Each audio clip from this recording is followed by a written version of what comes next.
We like to think of ourselves as separate entities. You are you, enclosed within your skin, distinct from the chair you sit on, distinct from the plastic device in your hand, distinct from the industrial factories churning out smoke on the other side of the world.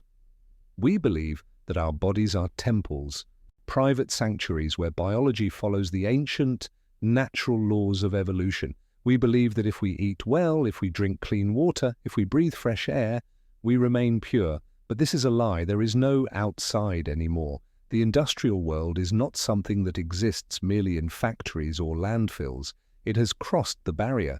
It has dissolved into the rain, settled into the dust, and migrated into the very marrow of your existence.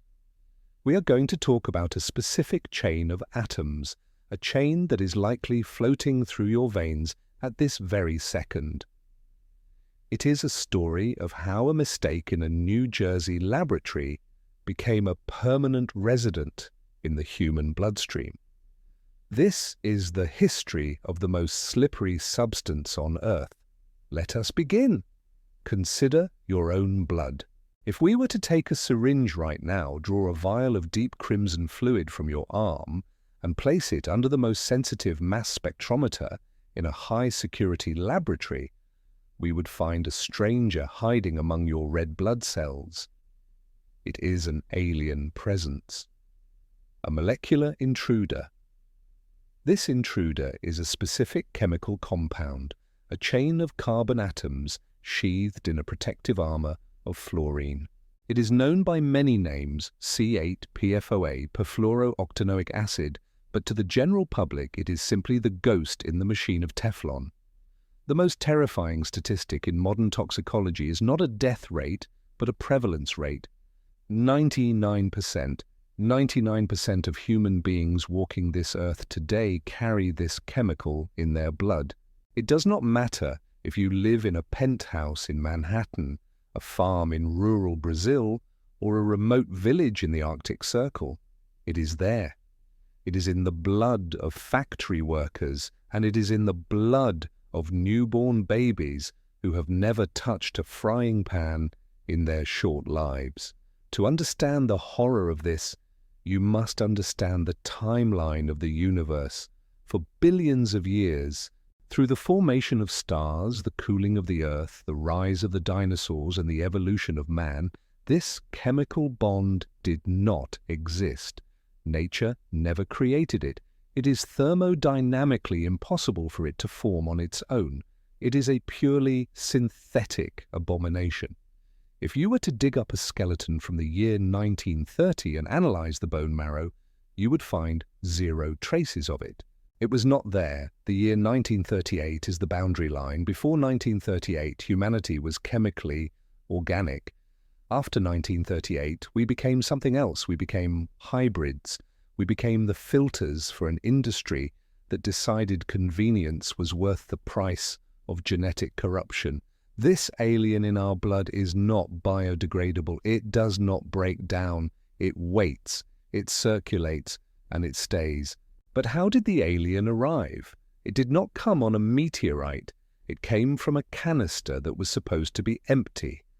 Travel back with me to the spring of 1938. The location is Deepwater, New Jersey. The air smells of sulfur and ambition. We are standing inside the Jackson Laboratory of the DuPont Company, a sprawling complex of brick and steel dedicated to the mastery of chemistry.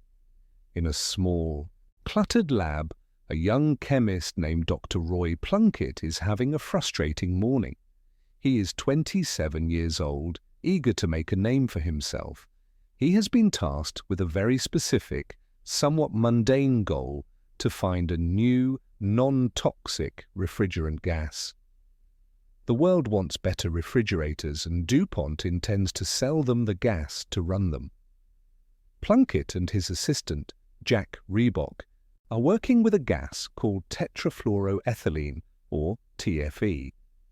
It is a colorless, odorless gas. To store it, they have compressed it into small steel cylinders, keeping them on dry ice to prevent them from exploding. On the morning of April 6th, Plunkett walks over to one of these steel cylinders. He intends to chlorinate the gas inside. He connects the valve to his apparatus. He twists the handle. He waits for the hiss. He waits for the flow of gas. Silence. Nothing comes out. Plunkett taps the gauge. It reads 0 pressure. His first thought is that there must have been a leak. The gas must have escaped overnight. But when he lifts the cylinder, his brow furrows. It is heavy. It feels full.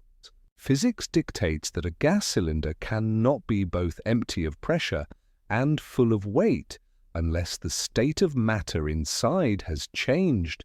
Curiosity overcomes protocol. Plunkett grabs a piece of wire and shoves it down the valve nozzle. He feels an obstruction. He twists the wire, pulling it back out.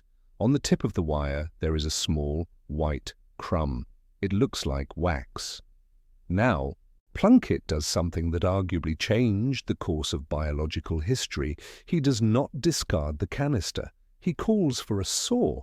Imagine the sound of metal grinding on metal echoing in the small lab as they cut the top off the steel cylinder. The metal falls away, revealing the interior. It is packed solid. The gas has disappeared. In its place is a smooth, white, waxy solid that fills the container like a mold. The TFE gas molecules had polymerized. They had joined hands in a long, unbreakable chain, transforming from a flighty gas into a solid mass. Plunkett reaches in and touches it. It is slippery, incredibly slippery. It feels unlike anything he has ever held. He tries to burn it with acid. It ignores the acid. He tries to melt it. It resists the heat. He tries to dissolve it with solvents. It remains pristine.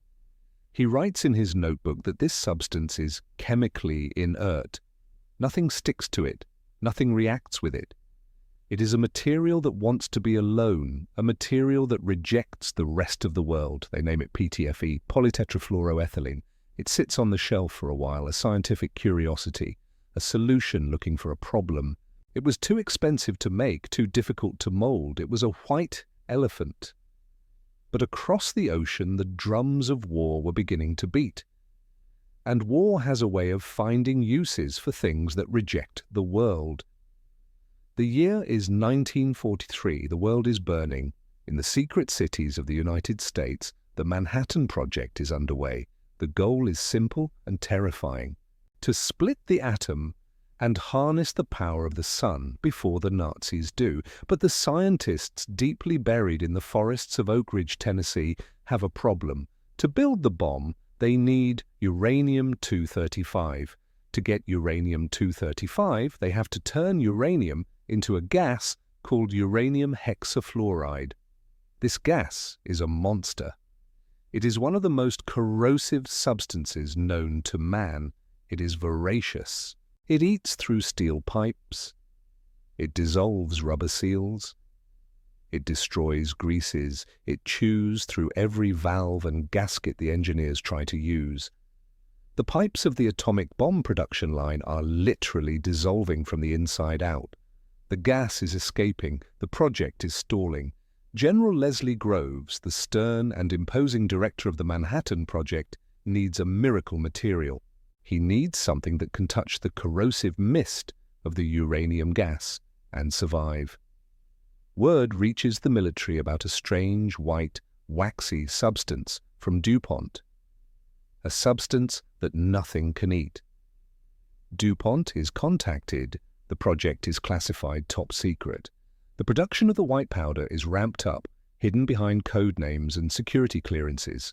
They call it K25 material in some documents, or simply the plastic. They take Plunkett's accidental white powder and they mold it into seals.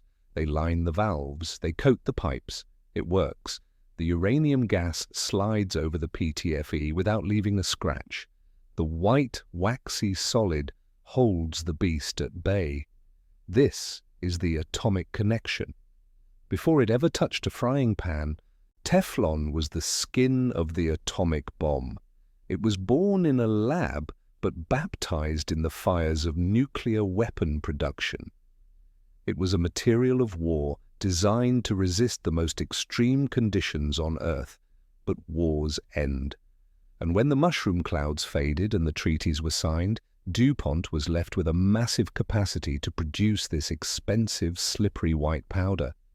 They had the factories, they had the patents, but they no longer had the military contracts to sustain it. They needed a new battlefield. They found one in the American kitchen. The transition from the Manhattan Project to the suburban breakfast nook is a masterpiece of marketing psychology. It is the 1950s. The war is over. The men are back. The economy is booming. The image of the happy housewife is being sculpted by Madison Avenue. She wears a floral apron, pearls, and a smile that never fades. Her domain is the kitchen. Her enemy is drudgery. Her enemy is burnt food. Her enemy is the scrubbing of pots and pans. DuPont sees an opening. They cannot sell the seal of the atomic bomb to a housewife. That is too frightening. It implies danger.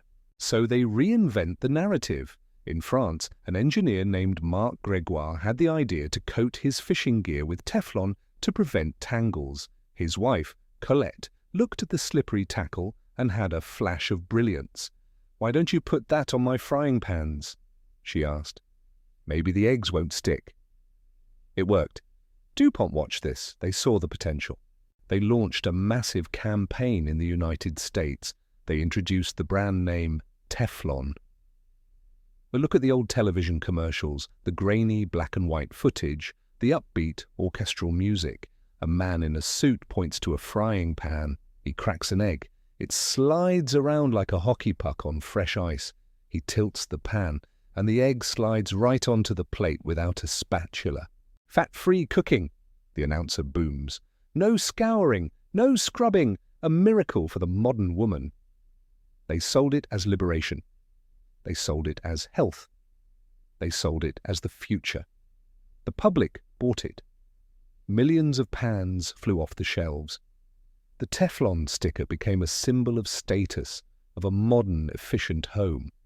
But in the fine print, in the shadows of the marketing brochures, the origins were scrubbed clean. No one mentioned the uranium. No one mentioned the chemical stability required to hold back nuclear gas. And certainly no one mentioned the chemical required to make the Teflon stick to the metal. They focused on the surface, the shiny, slippery surface. But beneath that surface, in the factories that were churning out this miracle coating, something was happening to the chemicals. And something was happening to the people. The happy housewife was flipping pancakes on a surface made of secrets, unaware that the very heat she used to cook breakfast was interacting with a chemistry she could not comprehend. The miracle was about to reveal its cost. To create the miracle, one must first master the poison. You see, there is a fundamental paradox in the creation of the non-stick pan. If a substance is so slippery that nothing in the universe will stick to it, how do you get it to stick to the metal of the pan? And more importantly, how do you manage the liquid mixture in the factory vats before it becomes a solid coating? Teflon is hydrophobic. It hates water. If you try to mix the raw Teflon ingredients with water to create the slurry needed for production, they will separate immediately like oil fleeing from vinegar. The clumps of plastic float to the top, refusing to mingle. You cannot spread it. You cannot spray it. You cannot use it. To force these enemies to marry, DuPont needed a negotiator. They needed a chemical surfactant, a soap, but not just any soap. Regular soap would be destroyed by the intense chemical environment of the reaction. They needed a soap that was as tough as the Teflon itself. Enter the secret ingredient. Its technical name is ammonium perfluorooctanoate. But inside the hushed meetings of the chemical giants, it was known simply as C8. Imagine a chain, 8 carbon atoms linked hand in hand. This is the spine. Surrounding this spine, protecting it like a phalanx of Spartan shields, are fluorine atoms. This carbon-fluorine bond is the strongest bond in organic chemistry. It is a bond so tight, so possessive, that once it is formed, energy cannot break it. The sun cannot break it. Bacteria cannot eat it. Time cannot erode it. DuPont did not invent C8, they bought it. They purchased it by the barrel from another titan of industry, 3M, the company famous for Scotch tape and sticky notes. 3M delivered the barrels to the loading docks of DuPont's Washington Works plant in West Virginia. The workers unloaded the barrels. The liquid inside looked innocent enough, clear, watery, perhaps a slight chemical tang in the air, but nothing that screamed danger. They poured it into the vats. It worked perfectly. It smoothed out the mixture. It allowed the Teflon to be spread, sprayed, and baked. But C8 was not part of the final product. It was a processing aid. It was supposed to be washed away or burned off during the heating process. It was the invisible hand that built the house and then was supposed to vanish. But matter does not vanish. It merely moves. In the factories, the air began to change. We are now on the floor of the Washington Works plant in the 1950s and 60s.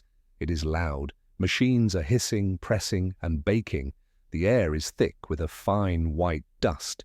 It settles on the railings. It settles on the floors. It settles on the shoulders of the men in coveralls. The men do not wear masks. Why would they? They are told the material is non-toxic. They are told it is as safe as table salt. Break time comes. A worker steps outside or perhaps just leans against a machine. He pulls a pack of cigarettes from his pocket. His hands are coated in the fine white powder. He does not wash them. He taps the cigarette pack. He pulls one out. He puts it to his lips. As he strikes the match and brings the flame to the tip of the tobacco, the heat does something terrifying. The fire burns at over 800 degrees. The white dust on his fingers, the Teflon particles, is sucked into the burning cherry of the cigarette. At this temperature, the fluorocarbons do not just melt, they pyrolyze. They break apart and reform into new, highly toxic gases. The worker inhales deeply.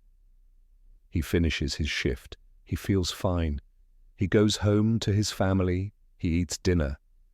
But as the sun sets, a chill starts in his lower back. It creeps up his spine. His teeth begin to chatter. He puts on a sweater, then a coat, then crawls under 3 blankets, but the cold is inside him. He starts to shake. Violent, uncontrollable tremors. His temperature spikes. It feels like the flu, but it hits with the speed of a sledgehammer. They had a name for it on the factory floor. They called it the Teflon flu or the shakes. It became a rite of passage. "Oh, Jim's got the shakes tonight," they would say, laughing it off. They thought it was just a temporary irritation, a quirk of the job. By morning, the fever would usually break, and the man would be back on the line, pale but working, and they did not know that their lungs were being coated, and they did not know that the C8 was entering their bloodstream, bypassing the body's natural filters and finding a home in their livers. They were the canaries in the coal mine, but the mine owners had plugged their ears to the song. But while the workers shivered in their beds, the scientists were beginning to look deeper. It is 1961, the space age is dawning. In a quiet, sterile laboratory deep within the corporate structure, DuPont researchers are conducting secret studies. They are not studying pans, they are studying flesh. They take a group of rats, white, pink-eyed, twitching noses. They feed them a diet laced with C8. They watch, they wait. The rats do not die immediately. That would be too simple. Instead, they change. The scientists take the rats to the dissection table. The scalpel slices through the fur and the skin. They pin back the flaps. They look into the abdominal cavity. The liver is wrong. It is massive, swollen, engorged. The chemical has caused the liver to grow to an unnatural size, struggling to process a toxin it has no evolutionary instruction manual for. The liver cells are mutating, ballooning, trying to contain the invader. They look at the eyes of the rats, cataracts, cloudiness. They look at the reproductive organs. The data is clear. C8 is not inert in the body, it is biologically active. It triggers cellular growth. It interferes with lipid metabolism. The scientists type up their reports. Toxicity confirmed. Hepatomegaly observed. These reports are not published in Scientific American. They are not sent to the government. They are not pinned to the safety board in the factory break room. They are stamped confidential. They are filed away in heavy steel cabinets. The key is turned. The logic is cold and corporate. If the public knows the soap is poison, they will fear the pan, and the pan is a gold mine. So the production lines keep running, the smoke keeps rising, and the waste has to go somewhere. Just down the road from the Washington Works plant, the Ohio River winds its way through the green valleys of West Virginia. It is a beautiful, ancient landscape, rolling hills, hardwood forests, and family farms that have been passed down through generations. One of these farms belongs to a man named Wilbur Tennant. Wilbur is a cattle farmer. He is a man of the earth. Hard hands, weathered face, boots caked in mud. He loves his land. He loves his herd. To him, his cows are not just inventory. They are his life's work. His farm sits adjacent to a piece of property that DuPont purchased. They called it Dry Run Landfill.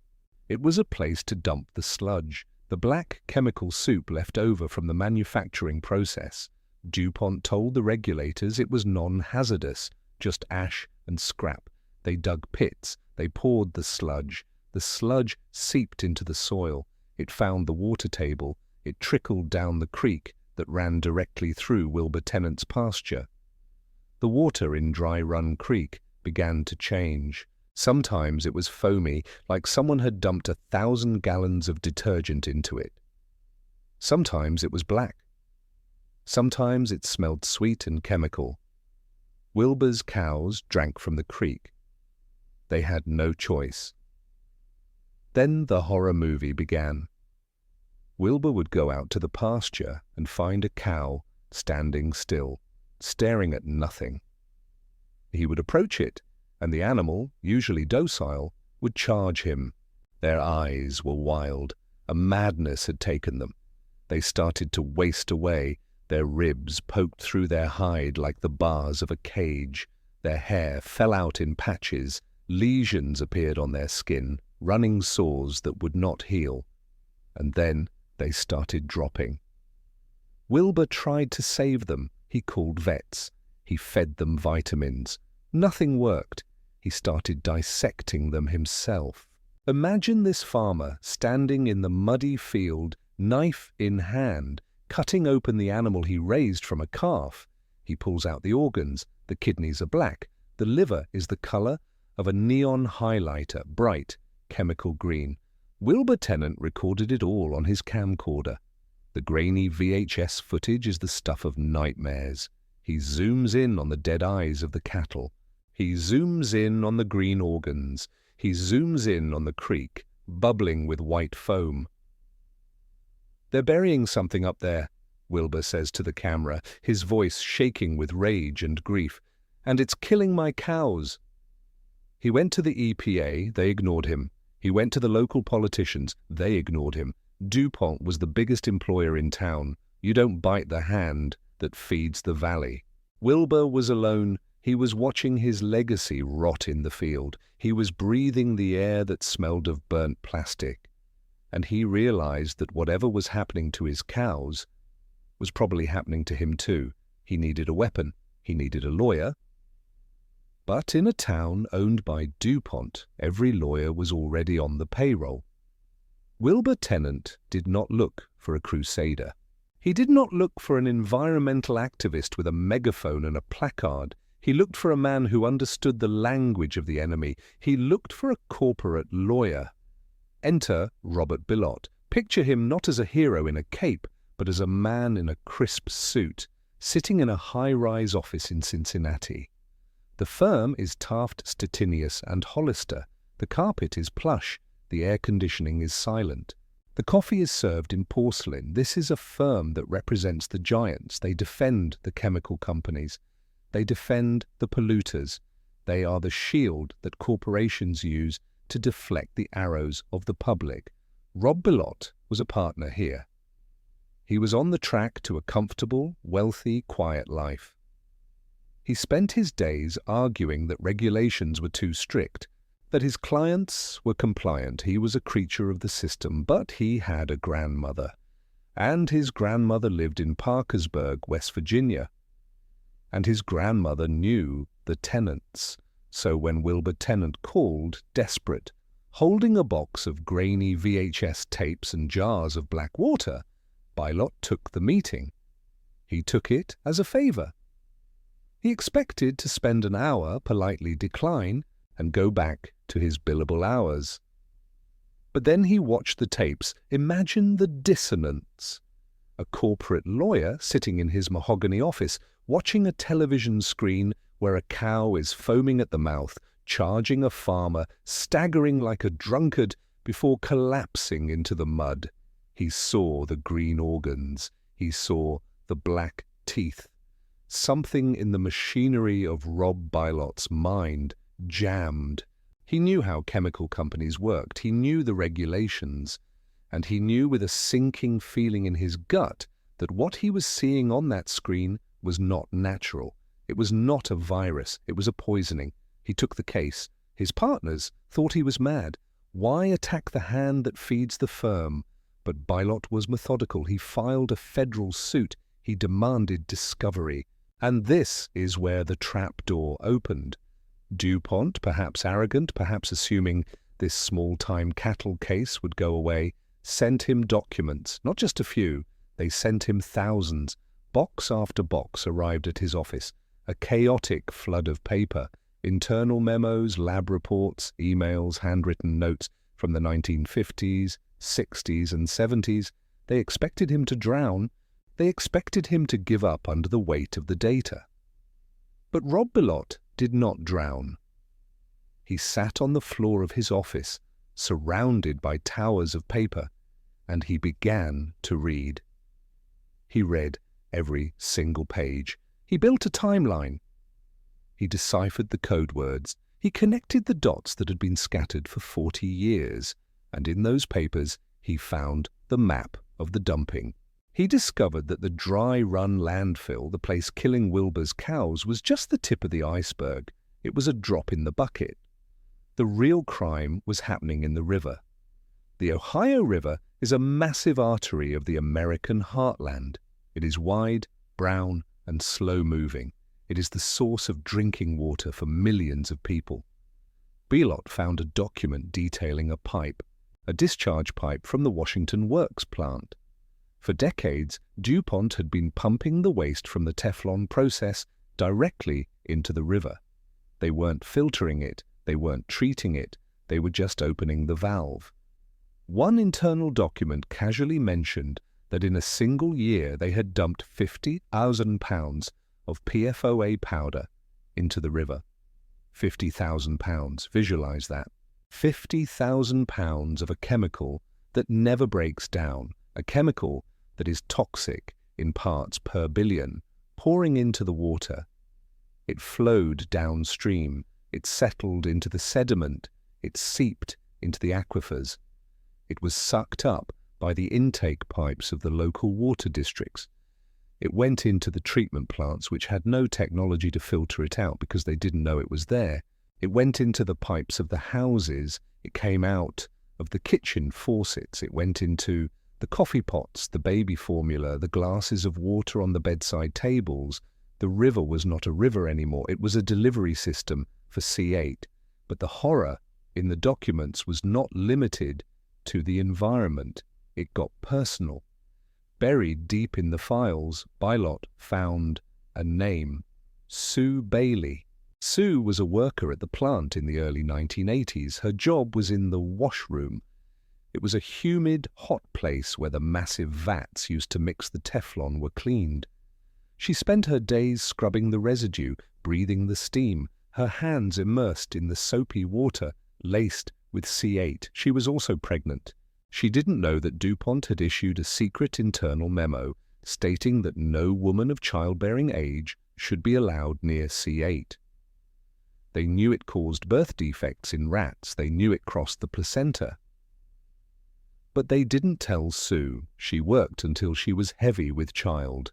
She went into labor. The delivery room should be a place of joy. But when William "Bucky" Bailey was born, the room went silent. The doctors looked at each other. The nurses froze. The baby had only one nostril. His face was asymmetrical. His eyelid was serrated, jagged like a saw blade.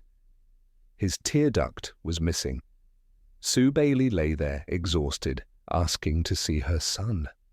When they finally showed him to her, she didn't understand. How could this happen? They were a healthy family. No history of genetic defects. She didn't know that back at the plant the company's scientists were tracking her. They were tracking all the pregnant women in the TEFLON division. They had a file on her.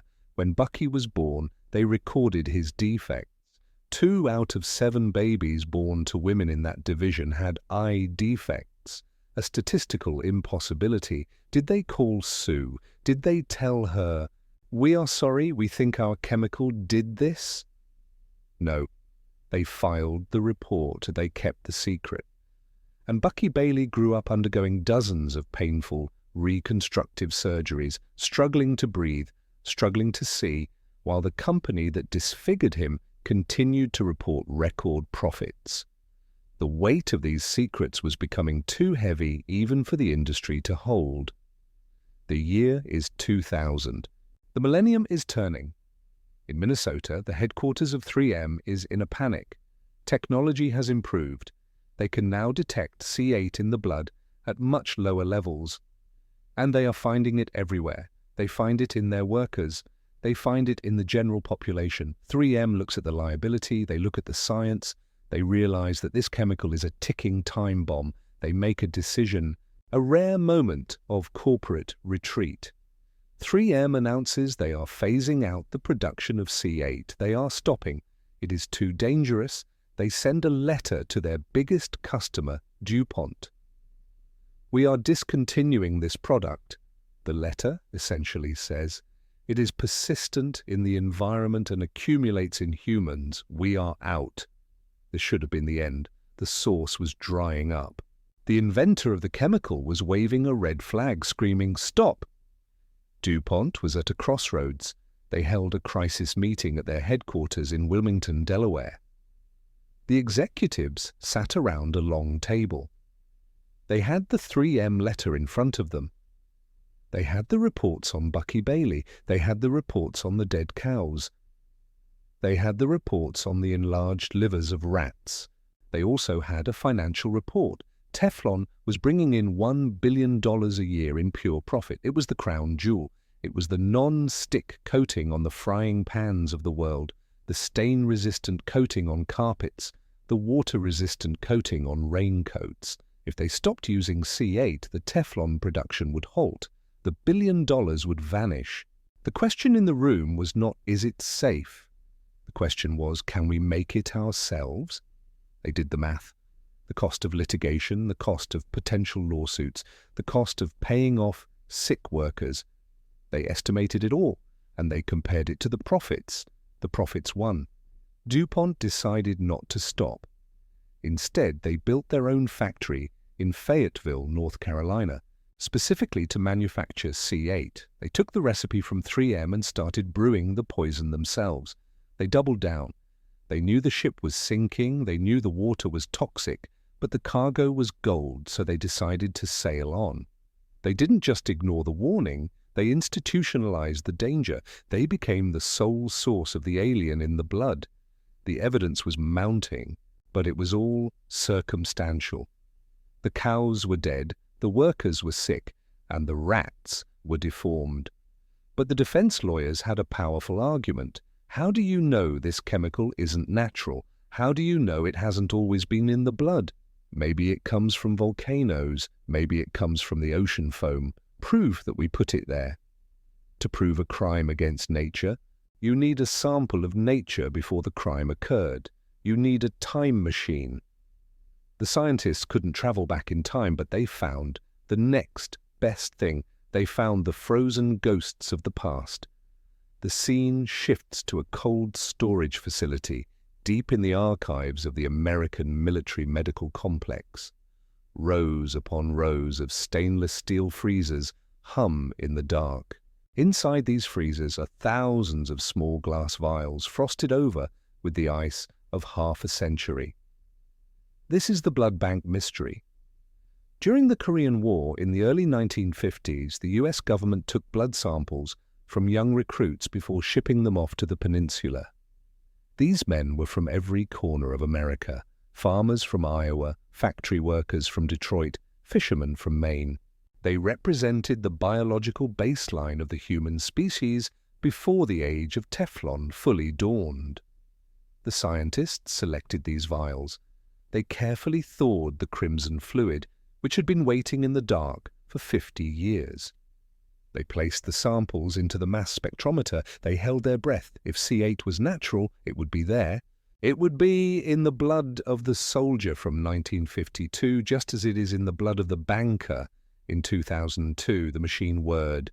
The needle on the graph didn't move. 0. They tested another. 0. They tested hundreds of samples from the 1950s. Not a single molecule of C8 was found. The blood was clean. It was pure.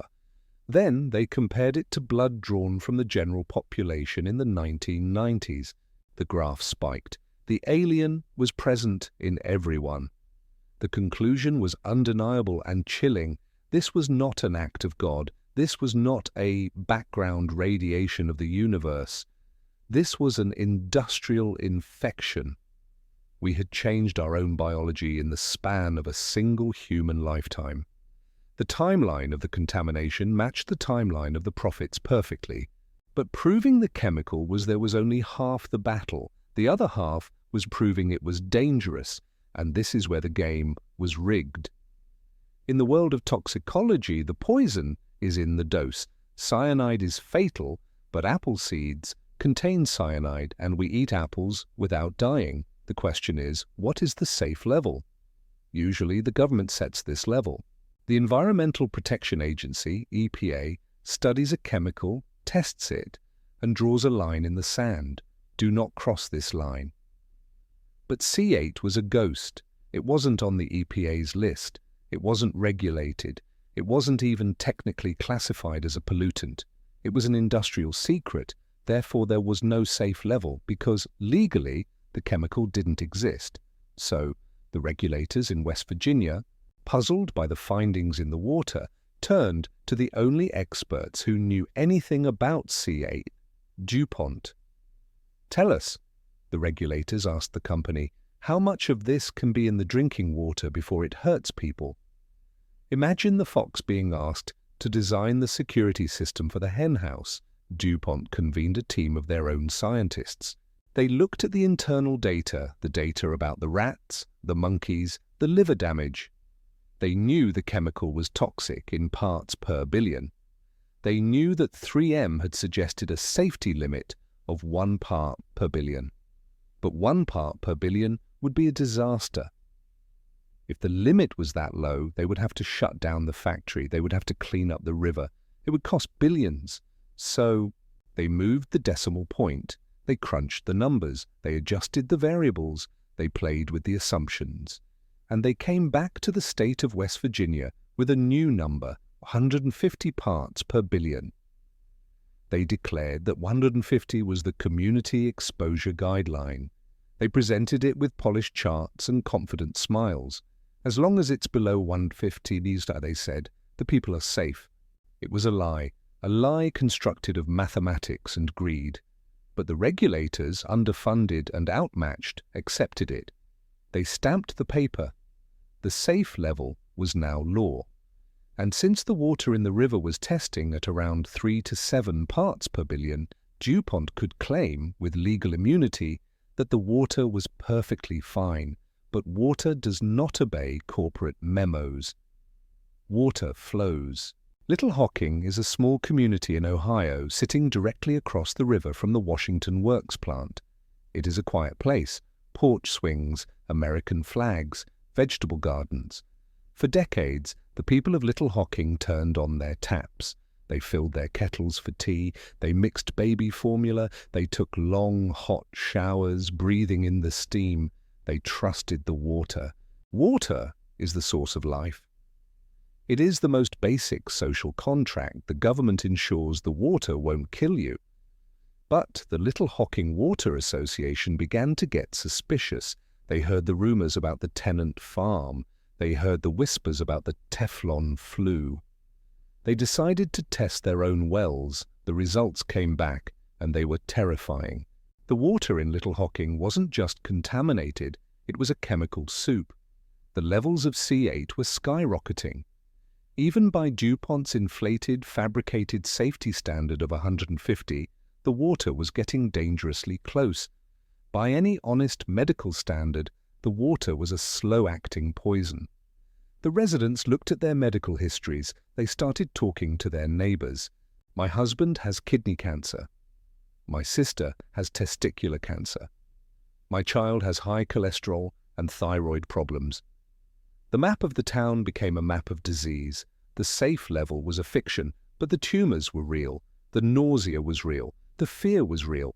They realized that for 20 years the factory across the river hadn't just been making pans. It had been using their bodies as a filtration system for its waste. Rob Bilott saw this. He saw that the community exposure guideline was a wall built to keep justice out. He knew he couldn't tear down that wall with a single lawsuit for a single farmer. Wilbur Tennant had been the spark, but the fire needed to be much, much bigger. He decided to do something that would threaten the very existence of his own law firm. He decided to file a class action lawsuit. He wasn't just suing for Wilbur. He was suing for everyone. He was suing for the 70,000 people living in the 6 water districts surrounding the plant. The scale of this legal move was massive. It turned a local dispute into a national war. Bilott was no longer just a lawyer. He was a general besieging a fortress. He used the discovery process as a battering ram. He demanded everything. He forced DuPont to release millions of pages of internal documents. He stripped them naked in the court of public opinion. The DuPont files began to leak to the press. The world started to read what the executives had written to each other in the dark. They read the emails discussing the liability strategy. They read the memos about burying the rat study results. They read the discussions about how it was cheaper to pay for medical monitoring than to install scrubbers on the smokestacks. The curtain was pulled back. The happy housewife narrative was dead. The public saw the monster behind the frying pan, but a class action lawsuit has a fatal flaw. To win, you have to prove, medically and scientifically, that the chemical caused the specific diseases in the specific people. You can't just say they are sick. You have to prove the chemical made them sick. And in a court of law, that is nearly impossible. Cancer has many causes. How do you prove this cancer came from this water? DuPont knew this. They had an army of expert witnesses ready to testify that the cancer could have come from smoking or genetics or bad luck. They were ready to bleed the lawsuit dry, dragging it out for decades until the plaintiffs were dead. Bilott needed a tiebreaker. He needed a judge that could not be bought. He needed science itself. And so he proposed a gamble so large it had never been attempted in the history of medicine. He told DuPont, "Let's ask the people, all of them." The gamble was simple but unprecedented. The settlement of the class action lawsuit created a unique entity, the C8 Science Panel, 3 epidemiologists, independent, unbiased. Their job was to take the millions of dollars from the settlement and use it to answer the one question the court could not. Does C8 actually cause disease? To do this, they needed data, they needed blood. Picture the scene in the mid-Ohio Valley in 2005. It looks less like a medical study and more like a voting line in a contested election, or perhaps a religious pilgrimage. They set up temporary clinics in school gymnasiums, in community centers, in trailer parks. The residents of the infected water districts lined up. They came in the snow, they came in the rain. Old men with canes, mothers bouncing toddlers on their hips, steel workers with calloused hands. They rolled up their sleeves, they felt the pinch of the needle. They watched their dark red blood fill the vials. In exchange for their blood and their medical history, each person received a check for $400. For many in this struggling industrial valley, that was a mortgage payment. That was a month of groceries. But it wasn't just about the money, it was about validation. It was an act of communal defiance. In total, 69,030 people participated. 69030, it remains one of the largest community health studies in the history of epidemiology. Then the silence fell. Science is slow. The people waited. 1 year passed, 2 years, 3 years. The lawyers waited, DuPont waited, the victims waited. 7 years later, the results began to drop. They did not come as a whisper. They came as a judgment. The science panel released their findings in a series of probable link reports.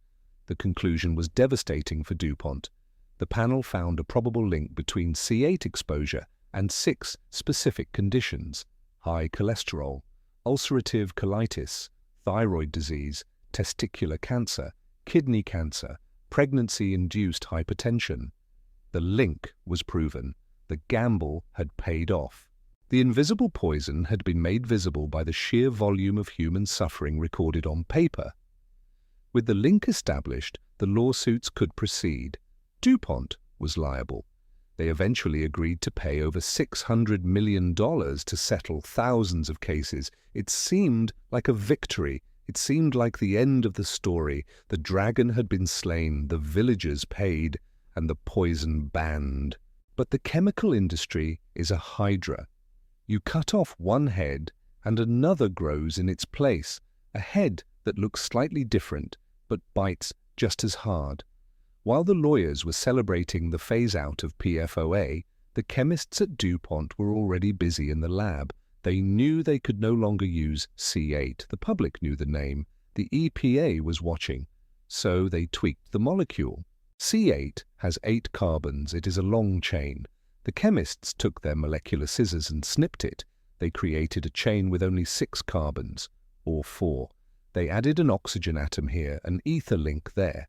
They gave it a new name, a snappy modern name that sounded like a software update or a generation of youth. They called it Gen X. They presented Gen X to the regulators with a straight face. This is a short-chain fluorocarbon, they argued. It leaves the body faster. It is safer. Because it was a new chemical, it didn't have the baggage of C8. It didn't have the decades of toxicity studies. It was innocent until proven guilty.